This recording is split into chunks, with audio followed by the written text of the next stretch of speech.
So what we have here is Asus Vivobook Pro 14. So it's a Vivobook. It's not just a Vivobook. It has a Pro and it has an Oled screen. So that is the name. So some laptops, it's just Asus Vivobook. So the lower variant. The chassis, the design is it's very consumer laptop. Consumer laptop means it's just internet surfing, a little gaming, but not on the heavy side of not triple A gaming laptop. So this is the design. You have the Asus Vivobook here.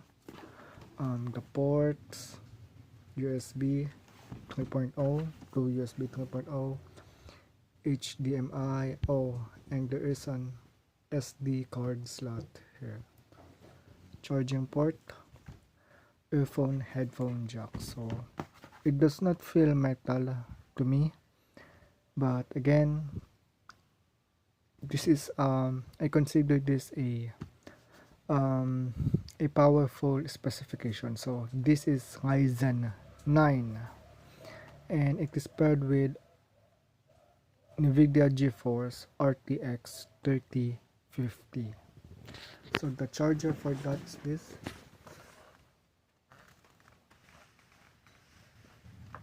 So it's not, the charger is not your usual 65 watts. That one is 120 watts charge. So it's a brick. Let's open this up.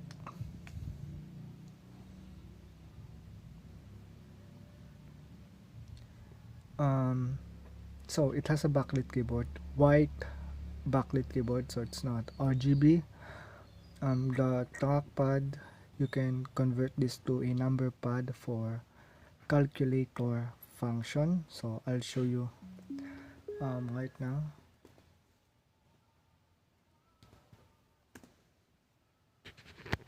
So I will turn it on.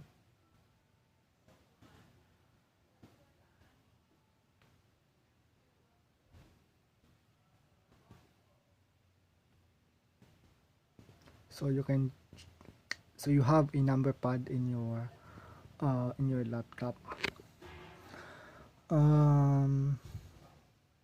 So the specifications.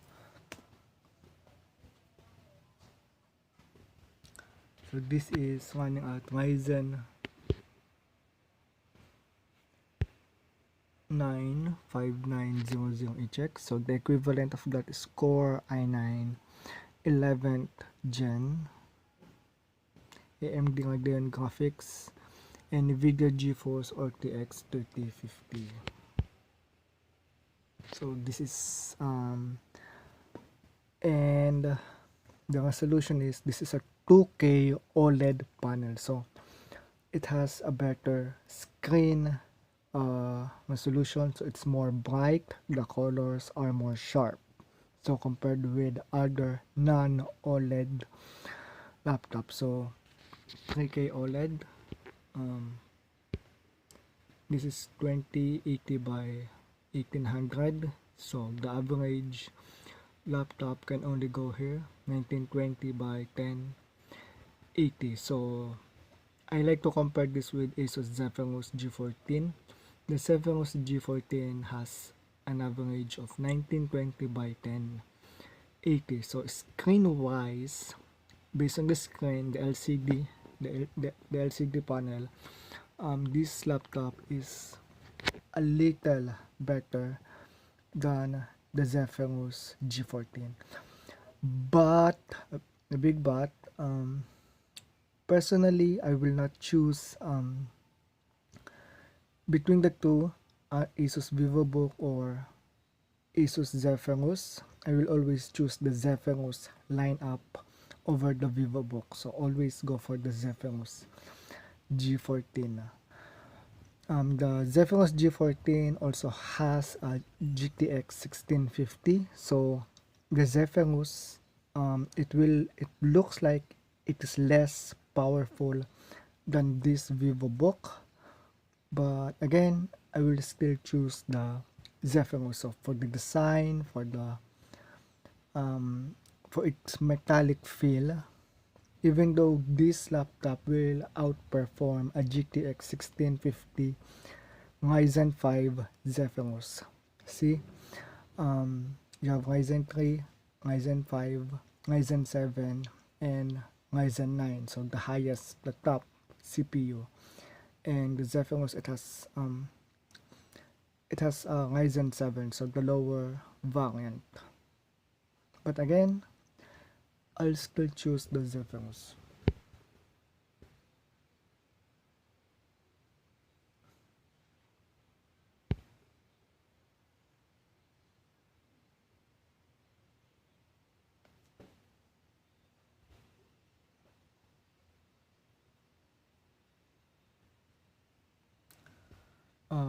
The refresh rate for this is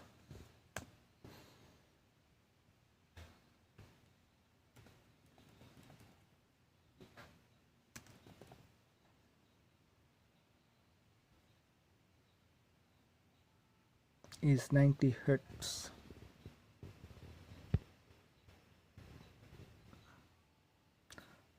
Also, here is the webcam camera shutter, so you can physically turn it off.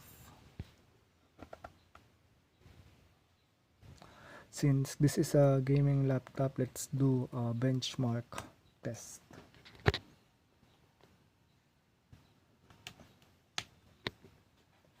Actually, the personal laptop I am using now is a Zephyrus G14, but that one is an RTX 2060, so it outperforms this. But again, the Zephyrus lineup, it has a lower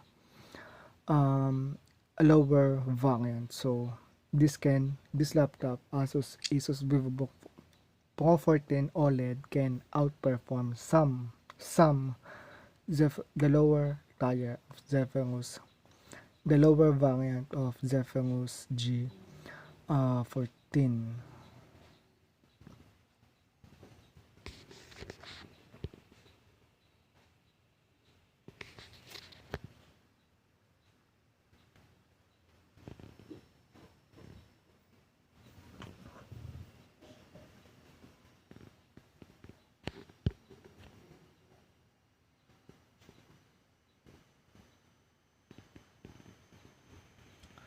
So you see, I don't understand why we are only getting 25 frames per second.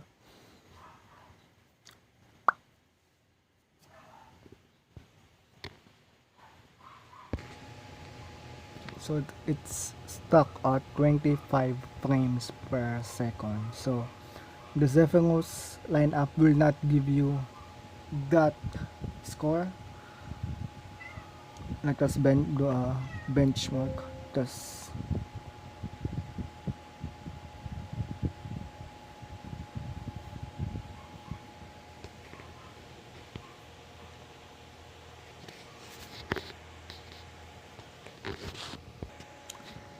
So here is the final score for the benchmark for a Ryzen 9 RTX 3050 Tandem. It is 2,544 points, 42 frames per second.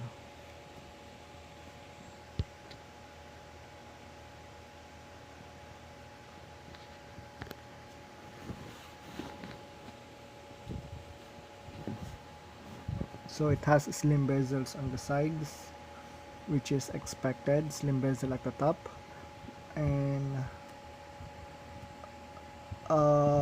average bezel at the bottom. So it's an average. Some laptops will have a thick bezels anyway, thick bottom bezel.